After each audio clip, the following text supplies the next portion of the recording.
Hello and welcome, everyone. My name is Michael Gao, CEO and President of WIN Succession. Very pleased to have you all here today. I want to personally thank you all for taking time out of your very busy schedules to join us for today for this very important presentation. I want to begin by thanking our host, Equitable Life, for hosting today's presentation. Dean Erickson, their Regional Vice President, Western Canada, was hoping to join us, but something had a conflict and was able to. However, he did ask me to share a thought. So Dean says, succession planning for advisors is as important as your clients having a will. Quite impactful. Protect your own family first. That's a very important message, and I couldn't really appreciate that. And I think Rod Burylo, our guest speaker today, is already going to use that very statement in some of his work coming up. I'd also like to welcome today our very own, very special Eric Wachtel, our Chief Compliance Officer for IDC WorldSource, share a few words on succession planning and succession ethics from a compliance perspective. Eric, over to you. Yes, thank you, Michael. And I'm certainly not going to steal your thunder, and nor could I, but I just wanted to briefly kind of put a human touch on what you just read in terms of the importance of having a business will, which really is what we're talking about today, and having a succession plan.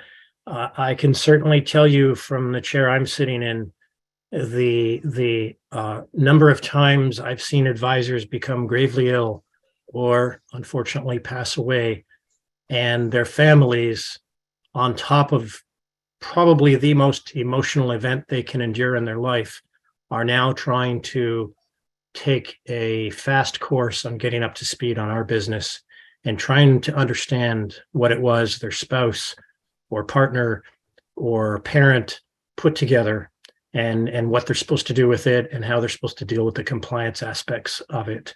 So needless to say, there's a lot of tears, a lot of grief, and a lot of economic erosion, which is a very sad thing to know that you as an advisor put together this business that you should be proud of, and you're helping Canadians and doing all this good work that you do, but you're also building up equity for yourself one day to sell the practice, and as well to leave value behind to your loved ones.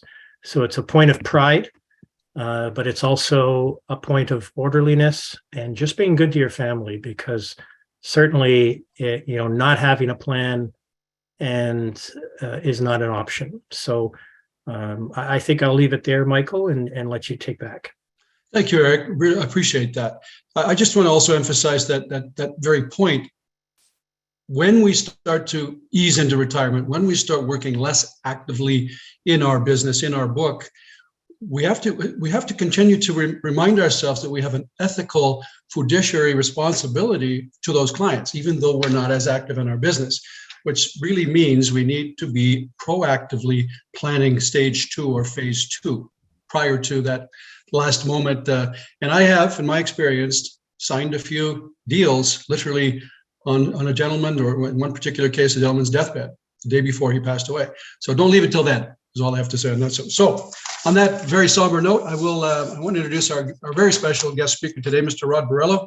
Rod's session will address the importance of succession and business disruption planning for advisors, with a focus on the professional obligations and ethical considerations.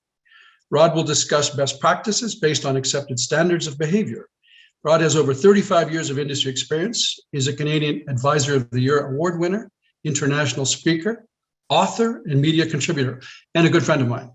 This session will provide 1 hour of continuing education for the topic of ethics and practice management.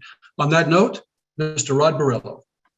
Thank you very much, Michael. Welcome, everyone. And Michael, I want to thank you for helping organize today's session, and hopefully everyone will get a lot out of it. As Michael indicated, it is an ethics-based focus on succession planning and business continuity. And the idea behind this, of course, is to be able to provide you with a 1 hour CE credit covering ethics or professional responsibility, depending upon your licenses, registrations, or professional affiliations. So primary one that approves this, most of these, is FP Canada. I know they've been reviewed by national insurance organizations as well, but because it's approved by FP Canada, I'll be referencing FP Canada's policies as is required by them. So a little bit about myself and flesh out Michael's introduction. I'm kind of an unusual person in our industry. My background actually is in applied ethics. I did an undergraduate degree from the University of Calgary back in the 1980s in applied ethics and jurisprudence, which is the philosophy of law. So I have actually an undergraduate degree in philosophy, and that included some postgraduate research in biomedical ethics at the Foothills Hospital in Calgary. I did that as a plan to go to law school, but had both of my children in university and ended up focusing on the financial services industry, but was able to apply this formal background in applied ethics, first as a newspaper columnist, writing for newspapers and then magazines, starting back in 1988, believe it or not, and then providing a fairly wide range of educational activities in our industry, especially when there was an increased requirement for ethics-specific continuing education. Along the way, I've written a few books, including the one that's up there. This is the most current one that's been well reviewed. And some of the work that I do is focused on advisor activity with clients, but increasingly the work that I do is more at a leadership level, so providing support through consulting services on topics related to governance and compliance and ethics and those kinds of things. I don't want you to think that I don't have any practical experience as an advisor. As Michael indicated, I won a National Advisor of the Year award, although that was back in 2004, a long time ago. That was for a company I created called Canadians Retiring Abroad, but I had a fair bit of practical retail experience, CFP designation holder, for example, during the first half of my career, and working for places like Investors Group and Royal Bank and that kind of thing. Eventually, I went into management and then wrapped up my retail activities entirely and went off and started some businesses. One of them became Canada's largest private equity dealership or exempt market dealership, where I was the owner, chief compliance officer, and director. And I sold that about 12 years ago now, I think. And since that time, I've been providing consulting services, sometimes in the public market space, often sitting on investment fund review committees. For example, one of the activities in the last 10 years was as manager of ESG, so that's environment, social, and governance topics for a large portfolio management shop in Toronto. And in the last few years, most of the work has been focused on private capital raising and management from a governance perspective. So hopefully you get a sense that I have a kind of a different background in formal training on ethics, but also enough practical experience to see how these things and topics could fit in to a variety of different activities in our business. So let's get started in the meat of this today. Why is ethics important? Well, you might say that it's important because you're told you have to do a class, you have to get a CE credit, or you're told it's important to protect the client or protect your practice. And there's merit to all of that. But I think there's a bigger and more important reason that ethics is important. If I were to ask you what is the one thing that every type of business owner must do, and possibly every not-for-profit as well, must do if they're going to be successful? Well, in my mind, the answer to that is they have to establish a minimum level of trust with their market, including with their employees or their colleagues or regulatory bodies, if there are some for them. They have to establish a minimum level of trust. So you might think we're really good at this topic since everybody has to do it, but in fact, we're not that good at it, and formal education and training doesn't often occur on this. So for example, I want to suggest to you that there's actually two types of trust that we all need to establish, that you need to establish to do business, and that can be thought in terms of two forms of confidence. One form is we can call ability trust. That is trust that I am able to do the things for you that I say I can do. And the other form of confidence we can call integrity trust. Trust that I will in fact do those things for you. I can do it, but I will in fact do those things. And when we think of this confidence or establishing trust in the financial services space in particular, I'm suggesting to you what we're really doing is saying, trust in my value proposition. I'm going to communicate a value proposition to you And I'm going to ask that you trust in my ability and integrity to deliver on that. And that value proposition can be thought of in terms of three components. It's trust that the value proposition is I will do certain things for you. I'll solve certain problems. It will also include, I'll approach that with certain processes or solve those problems in a certain way. And then finally, the component is the price of that what and that how. The what I'm going to do, the how I'm going to do it, and this is the price. And I'm inviting you to trust that I will do that for you. But I have a bit of a pet peeve in our business and many businesses is we often stop with that. We often say, my objective is to be the trusted advisor or the trusted source of information. Or you say, hey, we've been acknowledged as the trusted source of information on this. And I want to suggest to you that that is far from the standard that we should be discussing. Establishing trust is really results almost entirely from marketing communications types of topics. The actual moral objective for all of us is to not merely be trusted. That's a practical thing that needs to occur. What we need to actually do is confirm that we are worthy of the trust that we get. Criminals become trusted, con men become trusted. What we're saying to the market is trust I can deliver this value proposition. And now I want to show you I'm worthy of the trust that you have given me. Now, let's also add another piece to this by way of introduction. In our business, expectations about our behavior are communicated from a variety of different places. And we're going to reference some of these expectations as we now apply this concept of trust and trustworthiness to the topic of business continuity and succession planning. So where are these guidance communicated from? Well, some of it, of course, is applied to everybody. That might be from the law, for example. So we might have criminal and civil law that would be appropriate to any kind of business owner. But for us in our space, in the financial services industry, we get guidance from normally different types of organizations that might be professional associations or the companies that we're affiliated with. So for example, one of the forms of communications that we get that is a guidance is values. We're encouraged to follow the values of the organizations we associate ourselves with. Sometimes those values are clearly stated, like a value statement, though often not. We have to infer from the behavior of the organizations and other things that they say what those values are. So for example, at the beginning of COVID, Morgan Stanley announced that they were going to ban the office to unvaccinated staff and clients. This is an example of a corporate entity by behavior suggesting their values to the affiliates of the organization, with encouraging them to have similar kinds of values. Another place we get guidance from are from stated principles from these organizations. A common one is that we all have a duty of care. Sometimes it gets a little bit more complicated and these principles get expanded upon a little bit. And sometimes we call that kind of expansion of expectation the code of ethics. And again, we typically see this with professional associations, and is a really good place to get guidance on our behavior, especially as it starts to relate to business succession and business continuity. And then finally, we get kind of a category that's the most specific form of guidance or instruction on our ethical behavior. And those are often referred to as standards, practice standards or professional standards. And we see those in more complicated statements, sometimes in compliance policies and procedures from a dealership or from a self-regulatory body and so on. So summarize these opening kind of remarks that I'm making.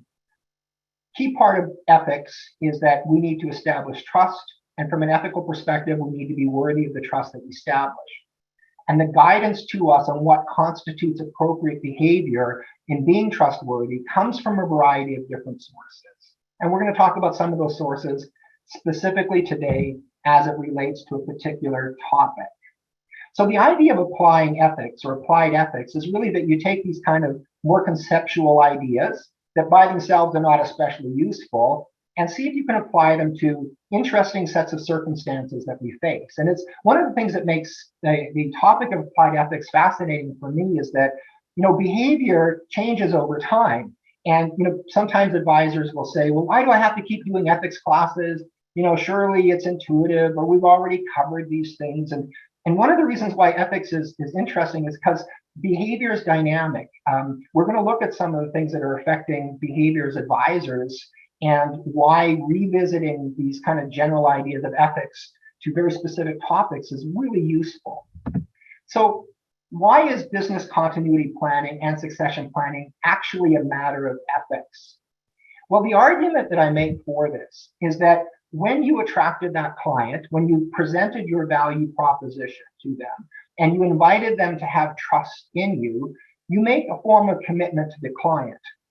And that commitment to deliver that value proposition now is on you. And so now it's incumbent upon you to say, okay, I'm establishing ability trust that I am able to deliver that value prop, and integrity trust that I will in fact do that. And what I need to do now as a professional in this relationship is to really confirm that I'm worthy of that trust. So that means to ensure that you're able to fulfill the commitment, to ensure that you're actually able to deliver the value prop, including in light of possible disruptions to that, such as business continuity and succession. So you have a moral obligation. The other piece to this is that this topic of business continuity and succession planning, I would suggest to you, has been increasingly urgent, is currently quite urgent, and will become even more urgent because of some of the changes that are going on. Let's highlight a few of these to really drive this home. First of all, we have in the short term technology, and situations such as COVID, where increasingly we're working from home, and that trend had already begun, especially in our industry. But as we work from home and become increasingly reliant upon that technology in the managing of that relationship and the delivery of the value proposition, what that means is that it's incumbent upon us then, because we're in control now of this technology, to ensure that it's working, to ensure that it doesn't fail, that there's not a data breach. And that's a trend, of course, that's going to continue. Another more recent thing are, topics such as COVID affecting people's health in the short run. And getting something like COVID and not knowing if it's going to be a 2-day issue for you, a 2-month issue, long COVID, these sudden things that can happen, even for advisors that are not aging, that, regular advisors, middle-aged people that wouldn't normally put a lot of thought into a sudden change in health, we're being reminded that that could occur, which could impact your ability to deliver that value proposition. Looking out long-term, this trend towards an increasing reliance upon technology in our industry seems to be pretty clear. We used to describe our industry as a human-based delivery enhanced by technology. Often the expressions are now that it's a technology-based delivery enhanced by humans. And, over the course of our lifetime and the foreseeable future, I think that trend is going to continue. More reliance upon technology, therefore more possibility of a disruption, and more possibility that disruption is going to be a significant impact on the delivery of the value proposition. And then, of course, and finally on this, we have the old, classic that everyone's been talking about as long as I've been in the business, which is 35 years now, demographics. You have an aging advisor population. And we've been talking about this need for succession planning for a long time, and yet it still has not got the take up that it should have. We're getting older. Situations that are going to mean an inability for us to deliver that value prop that we've committed to is increasingly likely for everybody. So let's just really flesh this out with a couple of kind of comments on this and sources. So one of the sources that I look to out there on this topic of technology and business disruption in particular is Vince Fung here, who's a nationally known expert, written a few books on this, Calgary Business Leader Award winner. And in his recent book, he talked about, the importance of this business continuity planning in particular. He talks about things such as the 93% of companies that lost their data for 10 days or more file for bankruptcy within a year, 50% file for bankruptcy immediately.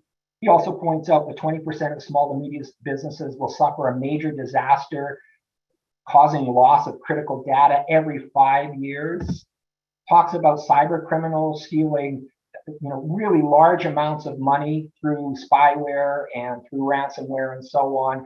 And in fact, these numbers here are actually a few years older already. So I'd be willing to bet that most of those numbers have gone up considerably, especially in light of COVID and the work from home environment. And we really see a lot of very industry specific information about this. This is a recent article just from a few days ago that came out on LinkedIn, and reminding advisors that we need to participate in the cybersecurity to mitigate the likelihood of business continuity disruption and the severity of that. So again, really reminding us this is a real problem. On the succession side, we have experts as well in Canada on that. I've called Michael Gow an expert on this topic as well. And some of the things are pointed out that 40,000 licensed advisors, of which only 16% have a succession plan, 10% report having it written.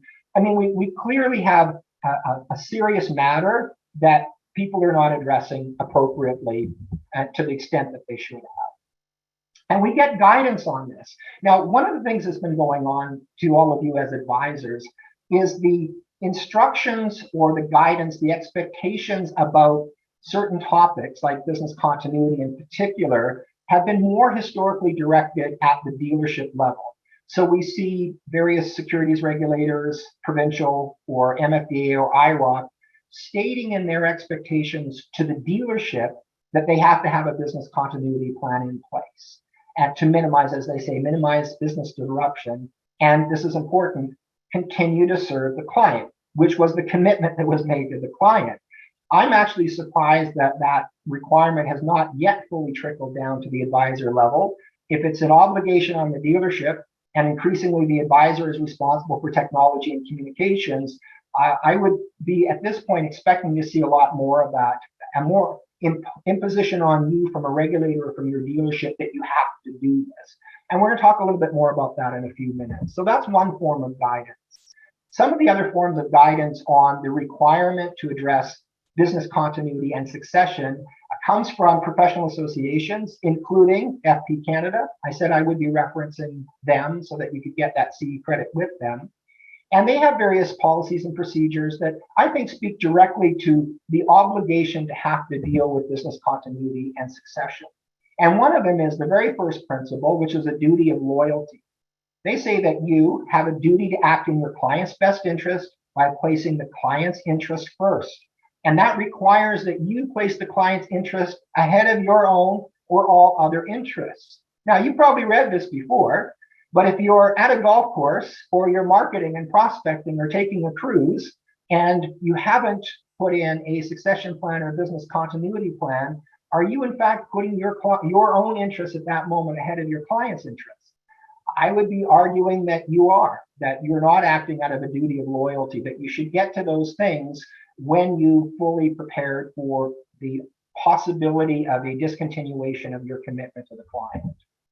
Another principle, and this is another one that's common in the industry, but this is FP Canada's, that you have a principle of professionalism, that you're supposed to act in a manner that reflects positively upon our profession. And in their mind, that means that you should have behavior that inspires confidence and respect from clients. You have many clients out there who themselves are required to have business continuity and succession plans. An advisor that goes to their clients and says, hey, listen, I'm in the course of putting together a business continuity and succession plan, or let's say you already have good plans in place and you're talking to a new client who's coming into your practice, and you say, I want to let you know that I have these things in place, presented appropriately, can certainly inspire confidence and respect from clients. There's another form of guidance, and Michael referenced the idea of a fiduciary duty at the beginning of this. And I want to clarify, I think, my perspective on that a little bit. From what I've seen from my roles in the industry is that there's actually relatively few advisors that on the face of it have a fiduciary duty. We like to say that we do, or we like to hold ourselves to those kinds of standards. But especially in the security space, the primary category registrant that has a fiduciary duty is a portfolio manager. And the reason that that happens is because they have full discretion on how to manage the assets that the clients apply to them. But that just means that they've got that on the face of it. Without further discussion, they are considered to have a fiduciary duty. But in fact, the courts have found that almost any type of financial advisor or even non-financial advisor could have a fiduciary duty with a client in certain circumstances, and they would measure that on a case-by-case basis. And I actually saw a newspaper article, I didn't save it for this particular presentation, where there was a non-advisor in BC who was found to have had a fiduciary duty to a person that they encouraged to put money into a single publicly traded security that went away. And that person that lost their money was able to argue effectively that even though that person was not holding themselves out to be their financial advisor, that they had a fiduciary duty in that circumstance. And part of that decision was based upon some of the basic things that a court might say triggers that fiduciary duty. And I've got them listed here: client vulnerability, the degree of trust they have on you, the degree of reliance, if you have discretionary power, like a portfolio manager does, we reference that, and possibly if there's specific rules, professional rules or codes of conduct, depending upon your professional associations. So what am I trying to say here is, in addition to everything else, I'm saying that in my mind says you have a moral obligation, a professional ethical obligation to have a business continuity and succession plan. It's quite possible that you, at least in certain relationships, actually have a fiduciary duty that requires you to do that. Ladies and gentlemen, in my mind, it is super clear that that is your professional obligation. The fact that it's not yet being enforced is by many places is just an aside. You should treat that as if something that will be enforced upon you. So I try to make a case that you have an ethical obligation, you have a business continuity and succession plan. Now I want to shift gears a bit and talk about some of the ethical considerations as you're preparing that particular plan. And we could probably go on for hours, so I'm just going to hit some of the highlights that come from some of the guidance that's out there. So for example, FP Canada says that it's your obligation to keep records of all funds and other property in your custody. And what that should tell us is that not only do you have that obligation to keep that in the event of a business continuity disruption or a forced succession plan, for example, you become sick, that somehow somebody knows where those records are so that they can be passed on to another person. Somebody needs to know where those things are kept so that you can fulfill your obligation. FP Canada also says that you're not allowed to disclose any personal or confidential information pertaining to a client or a former client without written and informed consent. And that duty of confidentiality survives the termination of the client engagement. So this presents for me a really interesting ethical problem. Let's say you drop dead, or let's say you become inflicted with a disease that really now separates your ability to interact with the client. It effectively terminates the client engagement. You can't deliver the value proposition. Who goes and looks for the personal information to assist those clients? Technically, all of that information is confidential. Nobody is supposed to go in there and have a look at that unless the client, who is now a former client, has given written and informed consent. Now, maybe you're in systems now that require you to prepay for client files like that. I think there's a lot of advisors that don't think of that. So technically, if something should happen to you, FP Canada would say, well, nobody is supposed to look at this unless clients give written and informed consent. Another related element to this, also from FP Canada, is that they call you the certificant, are not supposed to disclose a client's name to any other party without informed consent. That consent needs to be disclosed in writing. And in this particular case, I want to apply this to another problem. Here's part of the problem. Let's suppose you decide now that, yes, you need to go out and organize a succession plan, and you want to start talking to some other parties about your book of business, which would make sense. In part, you've got to start talking about valuation of the business. Another party would need to try to get a sense of the scope of the clientele and the kinds of activities you're doing there and so on. And we have to be really, really careful when we start engaging on those topics, because it's very unlikely, in my opinion, that the client gave you permission to talk to other advisors about their business activities. So we would have to be really careful as we're trying to prepare these BCP and succession plans to, on the one hand, kind of communicate about what we're doing generally in the scope of our work, the size of our business, without going beyond the point of actually talking about individual files and individual clients, as hard as that might be, unless, of course, we go to all the clients and say, hey, listen, I'm about to start a BCP or succession plan. It means that I might need to talk to some other professional people a little bit about you, only to the extent that if I drop dead, they know how to help you. Will you give me permission in writing to do that? I think that's something we should all be thinking about. And I told you I'd keep these limited to the ones that I found most interesting. And here's another one. FB Canada says that you should take all reasonable steps to ensure that the client is informed of material changes that may have an impact on the professional relationship or services to be rendered. So that's your value prop. You have to ensure the client is informed of material changes to your ability to do that. So it raises the question, if you get sick, do you now have a moral, a professional obligation to inform the client of your sickness? Certainly, if it's reasonable that could have an impact on your ability to deliver the value prop. So imagine it was within the last couple of years and you got COVID and you didn't know how serious it was going to be, or if you were going to be, separated from your professional work for a while.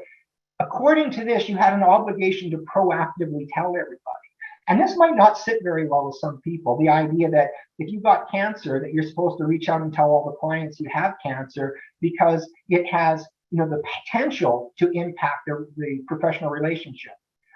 But I think that that's what this is saying. So something to think about as you're getting ready for these. If you're putting off this BCP and succession planning, and then now you're prompted because your doctor is telling you you're not as healthy as you thought you were, this is not only the obligation for you to work on these two topics, BCP and succession, but it might also mean an obligation that you need to tell the clients why you're doing it now if you're being prompted by a change in health. And here's something else. FP Canada says that if a certificant, that's you, determines you no longer wish to act for a client, you have to ensure that the client receives timely written notice of the intent and shall make sure the withdrawal of financial advisor services will not prejudice the client. So as you're now getting ready to work on this BCP and succession, it's especially if it's succession, you probably have an obligation, a professional obligation to start to tell the client in writing that you're preparing now to step away from some of your client activities. Exactly when that occurs, of course, is not clear. If you're just exploring it, you're probably not really intending to withdraw services yet. But if you know that it's imminent, or there's a plan with a date on it, you say to your successor, hey, by the time I turn 60, we're going to have this transition over. This pretty much have decided that you're making a withdrawal from the services to the clients, and probably should be thinking about how you're going to let them know that that's going on. That's your professional obligation. So here's a couple of best practices takeaways, in addition to that kind of ethical element that I've been describing, is make sure that your client information is really up to date in a way that could be accessed by other people. That's those records and documents that you're required to keep, and to ensure that if something should happen to you, that somebody can put their hands on it. And increasingly, as you move from paper files towards other forms, that's going to be important. You should have, for your practice or in conjunction with your dealership, some kind of objective policies and procedures around this. A kind of, if you will, roadmap or recipe of what's appropriate. And the reason why I say include your dealership on this is it's very likely that something should happen, especially sudden, that your dealership would be required or at least extremely useful in supporting, whatever difficulty that is. And finally, I would say have that business continuity plan and succession plan in writing. It's not unlike the idea of having a written will. Talking to a client, so we'll extend that metaphor from Michael's introduction, talking to a client about the importance of knowing what's going to happen if they pass away, and actually encouraging them to put all their wishes in written form in a way that will be useful as a communications tool are two different things, right? So you want to not just have an idea in your head, you want to have it down someplace so if something should happen to you, that somebody can pick this up and say, okay, there's kind of a plan around this. I know what's supposed to happen. Now, I've got another element to all of this that I want to explore. So we talked about, first of all, your moral obligation to do this. We then talked about some of the ethical considerations when you're preparing for these things. And now I want to talk about a very specific element of that preparation, which is, from an ethics perspective, how to select a successor. And where does the guidance around this come from? And this is pretty basic kind of stuff, but some of these things are very important to think about if you're looking for that successor. So one of them, for example, FP Canada says that there's a principle of diligence, that you're supposed to act diligently when providing advice or services. So, I simply want to point out that these kinds of expectations of you are the same types of expectations you should have on your successor. They should be able to act diligently, for example. Similarly, with the idea of competence, you have an obligation for yourself to develop and maintain the ability, skills, and knowledge to competently provide advice. And I would term it differently. You have the obligation to have the ability, skills, and knowledge to fulfill your proposed value proposition to the client. You need to be competent. Think of competence as, ability trust, worthy of ability trust in this particular case. So whatever obligation there is on you, you should have the same obligation on your successor. And in short, I suggest this to you.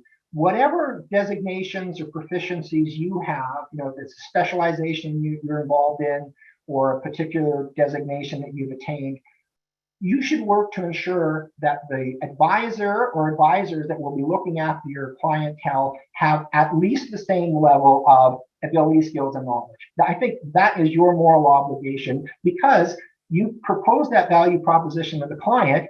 Now you're not delivering it. And the successor, the one you selected, should be able to now step in and deliver the same value proposition that you proposed.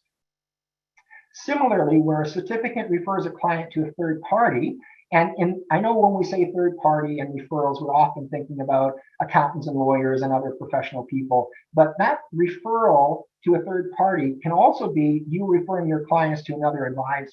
And in fact, within a succession plan, I think that makes a lot of sense to look at it that way. So FB Canada says you have an obligation to take reasonable steps to ensure that party, that person that you're sending clients to, has the appropriate qualifications. Again, I want to suggest to you that the minimum standard here should be at least whatever you have or higher. Also, there's fitness standards, and the idea of a fitness standard is well established, for a long time within the financial services space. This is a fairly old concept, what we often call a good character requirement. And assessing the character of anybody, of course, is not scientific as asking them if they've got a designation or registration category, but that doesn't mean that it's not your obligation to look for good character, whatever that process is going to be. And I don't have specific suggestions here, but looking into their reputation, obviously, seeing if there's been any complaints filed against them, possibly getting permission to talk to their supervisor or compliance officers, and those kinds of things. You should have some kind of due diligence checklist that you're completing when you're considering your successor or your practice. And again, I want to remind you that you have that principle of confidentiality. As you're exploring and discussing with the successor, you're still required to keep client information secured and protected. It allows access to only those who are authorized. And again, before we learn that you can be permitted to share that client information if there's written and informed consent from the client. But this idea that you should only be sharing that stuff to an authorized person is pretty well established out there. So here's some best practices now about finding that successor. And this is a little bit business with a little bit of ethics in this particular best practices. But you may want to ask yourself, what kind of experience does this person have with succession planning? Have they taken over a book of business in the past? Do you get the sense that they would understand, the interpersonal, complexities or subtleties about stepping into somebody else's relationships and making sure that they, continue on the track? Does that, and so that's kind of speaks to, what we might call integrity trust. Will they in fact go out and do those kinds of things and fulfill their obligation that they're now making on your behalf? And here's more of the ability one. Does your proposed successor actually have the capacity for growth? Can they in fact do these things? Do they have staff that would help them? Have they got a potential staff member lined up to do this? Do they have office facilities with a boardroom if that's what your clients are used to experiencing? So, can they in fact integrate your clientele, a portion or all of it, and, effectively continue to scale up and deliver the value prop to the client? Also ask, does the successor have the financial resources for acquisition? Now, obviously, you're going to want to know that from a pure business sense, but I want to suggest that there's an ethical component to that as well. If they don't have the resources and somewhere in this process, there are some missteps or things don't complete, you've possibly wasted some time. There might be other types of professional concerns around that if they can't quite, do from a financial perspective what they promised to do, that could have an impact on the relationship with the clients. And finally, then, can you agree with the successor on valuation and terms? And, I want to suggest again, there are experts out there, people like Michael Gow that we have in Canada that we can go talk to about some of these practical business matters that are related to actually making those transitions. I want to change gears a little bit now and talk about an element to all of this that means a lot to me. And I see that I'm moving pretty quickly through this material, so I'm going to take a little bit more time with this. One of my pet peeves in the financial services industry, and I have a few of them, I can be a cranky old guy sometimes, is that as we've increased topics of ethics within our industry, and objectively that's true, introducing CE requirements, increasing the number of CE requirements, and adding those kinds of things. In my opinion, a great deal of the development and the expectations, the focus, the effort has been almost squarely on the advisor. And we should be thinking about this a little bit. There's a lot of various people that are involved in the system from all levels, and yet vast majority of discussion that I've seen really squarely focuses on the advisor interaction with the client. And I'm not saying to you that that's not important. Now, clearly one of the reasons we want to explore these topics and understand them, and one of the reasons we have all these various forms of guidance from the various associations, is that at the end of the day, we want to encourage advisor behavior in a way that benefits, protects the consumer. I would even say empowers the consumer. In fact, one of the expressions that I often use for what I might call the pinnacle of professional ethical obligation is that the professional is required to establish a system of truly informed decision-making for the consumer, to the extent that even if the consumer chooses not to deal with that organization or with that advisor, that everybody decides that that is quite a reasonable outcome if it results from truly informed decision-making. But it focuses on that interaction between the advisor and the client. And one of the problems with this is that advisor behavior doesn't just exist there. It doesn't just result from whatever is in the advisor's head at that moment or their disposition towards integrity. Behavior results from systems. And systems are created often by various leader categories. And they could be regulatory leadership, that is developing, things akin to law or national instruments and kind of, high-end directives and expectations and requirements. And very often that leadership shows up at the dealership level, of course, through owners and chief compliance officers and board of directors and people that have equity stake in those organizations. And leadership also shows up in professional associations. Often these are volunteers, people just like you and I. There sometimes will include a paid employee, executive director type role, but those people are often under the direction, more or less, of the leaders, the directors and committee chairs and those kinds of things.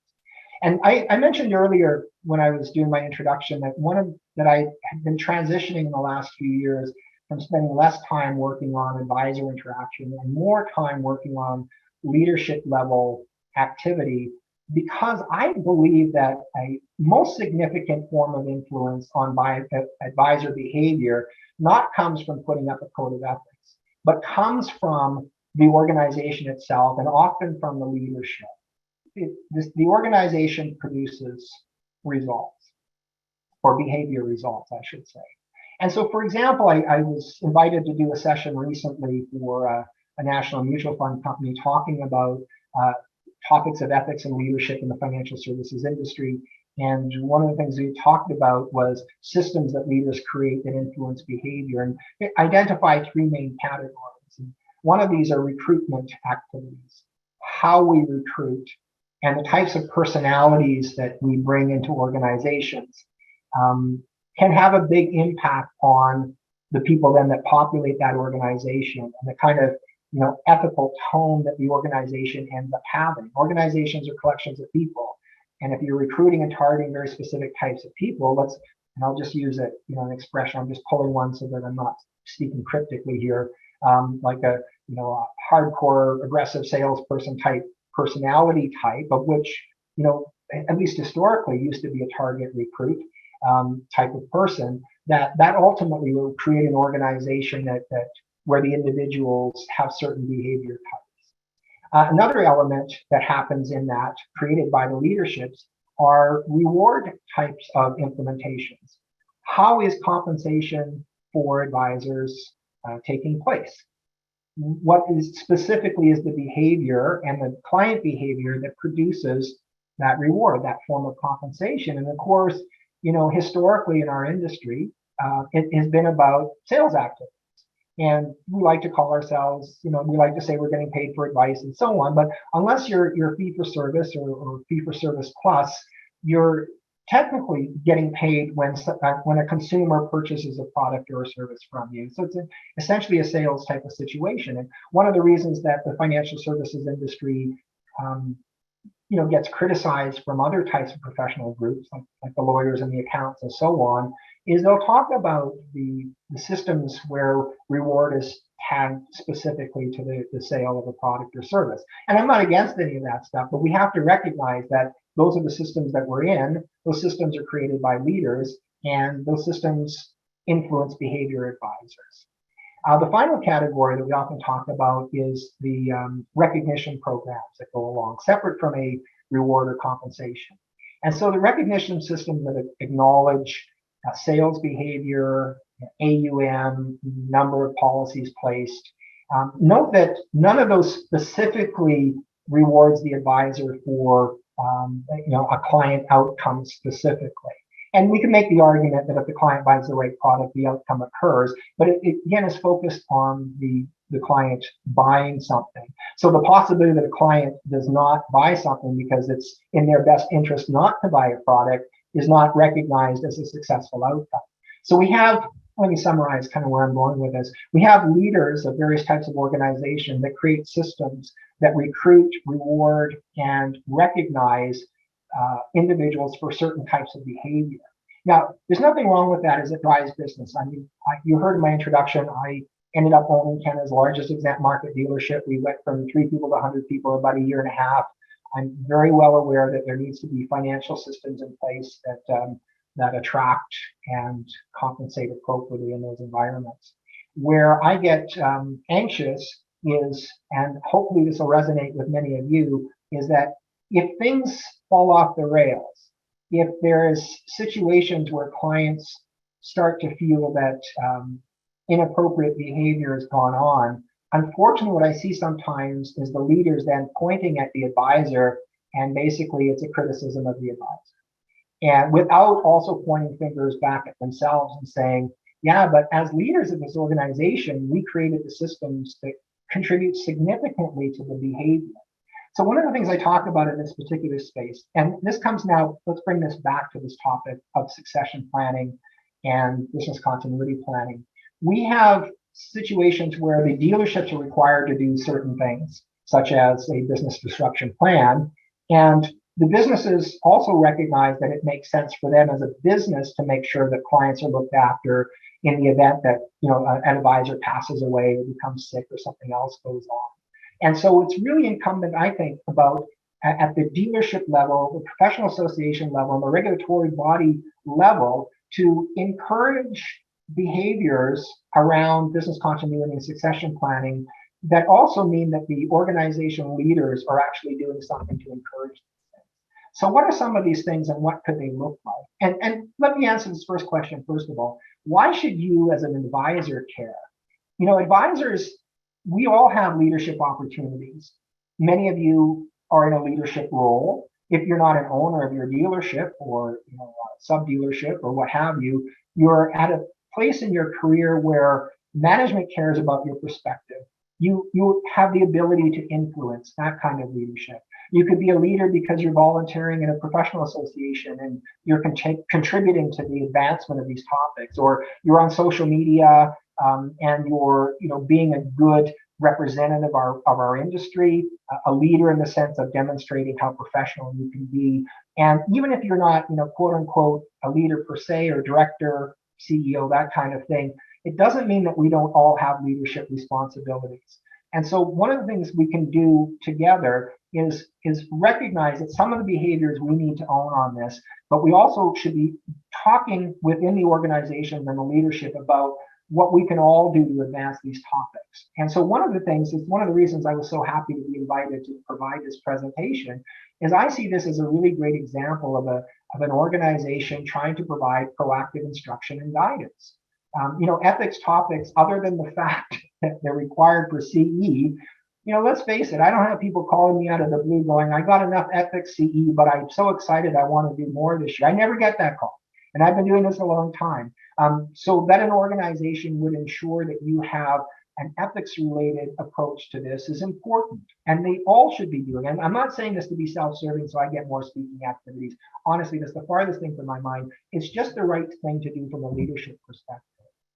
Something else that I'm starting to see, and I'm expecting to see more of, is as these organizations and leaders start to realize the importance not only for the client and not only for the advisor, but for the organization and for the industry at large to have business continuity and succession planning. And this is, look at that, it says organization, not ethics, not organizational ethics. So whatever I'm good at, it's not spelling, let's make that clear. But these organizations are really starting to encourage within their policies and procedures specific rules and requirements of advisors to do this. And I often like to say to my clients, which are typically organizations themselves, but this applies directly as well to an advisor level role, is that we should be looking to where the rules are going as a guide for our behavior, not where the rules are now. Those are always minimum standards. I think that we should expect to see requirements of all of us to have business continuity and succession planning in place. I would champion that, especially if the organization is providing support for this. So looking to see rules and requirements, and also starting to see repercussions for those advisors that are not addressing these things. This is the topic of ethics. Most other ethical topics, if advisors are not addressing it, it shows up somewhere in a review, a reprimand of something, and this should be one of the topics I think we're going to see in that. And one of the ways that that might happen is in the form of a practice review. So I don't know for each of you to what extent your practice is subject to review in either your organization or professional association, but I do work with some organizations and professional associations, especially in the accounting industry, where the members of those associations are required to be subjected to a practice review by leaders within that professional association. And some of these, especially in the accounting space, because they're grappling with some of the same topics, I'm seeing the requirement of these practice reviews to include determining whether or not there is, in fact, a effective business continuity and succession plan in place, that one, and two, that they've been put in place the right way. That is to say, if there's a requirement to have a client give written informed consent on a topic to share information, that has occurred, and also looking to see that the parties that might be lined up to come in to look after the practice, that these have been selected appropriately, that they have that character and those qualifications and proficiencies that would be required, all as a matter of practice review. So forcing the advisors to have to demonstrate that they're doing this. And one of the ones that I was most happy about, and I don't know if it's come to be, there was a great conversation I had last year with the leaders of a national insurance organization, where they were contemplating, not just the stick of not having a business continuity and succession plan, but the carrot element to this. And one of the things that they had contemplated, again, I'm not sure that they went through with this, was introducing a CE credit for implementing a business continuity plan, and a CE credit for ensuring that a good succession plan was also in place. So a little bit of additional carrot to that, incentive, if you will. All of these things here happen at the organizational level. And these are the kinds of things that the organization should be doing to encourage these outcomes. So that starts to bring me now down to the end of this session. So let's hit some of the highlights here, and that might leave a minute or two for questions if there are any. So I started off by talking a little bit about the fact that we all must establish trust with the market if we're going to have any degree of success. But establishing trust is not enough. We need to be trustworthy. We need, if we say to a client, I'm going to deliver certain products with certain processes at a certain price, that we in fact can do that. And if something happens to that, that continues to happen. It's a moral obligation. I see lots of support for that perspective from various professional associations and organizations in the form of guidance that we get through values and principles and codes of ethics, practice standards, and so on. Applying these to business continuity and succession means first recognizing that we do have that moral obligation we need to take seriously, and that the way we go about implementing these things must also consider various ethical potential concerns such as confidentiality, and especially when it comes to picking the right people that are going to be looking after these things. You know, at the end of all of this, ensure having the clients aware that we care enough, just like if we were talking to our family about putting a will in place or buying life insurance, that we care enough about ensuring that everybody's looked after, that we're actually going to do something about this is really what this is all about. And, you know, I think that because it makes so much sense, and because, you know, these are exactly the kind of conversations we have with our clients all the time, I would absolutely expect that we're all going to address this, and that the organizations around us are really going to start to encourage us towards these ends. So with that, I want to thank you so much for letting me ramble on about something I hope you get, I'm really passionate about. I think applied ethics is a great topic, and I hope you found that useful and a good way to get an Ethics C credit with the help of Michael Gow and the organization. So with that, I'm going to pass it on to Mr. Gow, and thank you all for attending. Thank you, Rod. Thank you very much for that. It was, I think what's most important is that Rod made it very, very clear, just the absolute importance of having something ready and ready now. We all tend to procrastinate on this subject. The statistics early in the presentation support that. Most of us don't have a plan. Now, I may remind all of our IDC partners across the country that exclusive to IDC WorldSource is the WIN Succession Letter of Understanding that gives you an option, or your estate an option for WIN Succession to acquire that book in the event that you haven't made alternative plans. Very, very important. And it's non-binding on the estate, which is most important. Please visit winsuccessioninc.com, winsuccessioninc.com. And when you get to that site, click on Advisor Site, which is up in the top right-hand corner, and that'll lead you into, you can do this entire process online, submit it online, and so on. And there is a password, and the password is succession with a capital S. So please, please have a look at that. I urge you all to take action. If you have any questions at all on the subject of ethics or succession planning, business continuity, please feel free to reach me at mgow@winsuccessioninc.com. I am always happy to help. I want to take this opportunity to once again thank Rod very, very much for his time. He's done a lot of work on clearly a professional, extensive professional background in ethics. Also want to thank Eric Wachtel for making an appearance today. Eric is once again a tremendous supporter. He and his team end up dealing with the fallout when these plans when there isn't a succession plan in place. Also want to thank, most importantly, I want to thank Lisa Friesen behind the scenes for putting this entire event together for us, the electronic portion and so on. So thank you, Lisa. I really appreciate that. And on that note, I will say farewell. I wish you all a very, very happy, healthy holiday season and the very best in the new year. On that note, I'll say goodbye and wish you all very well. Thank you.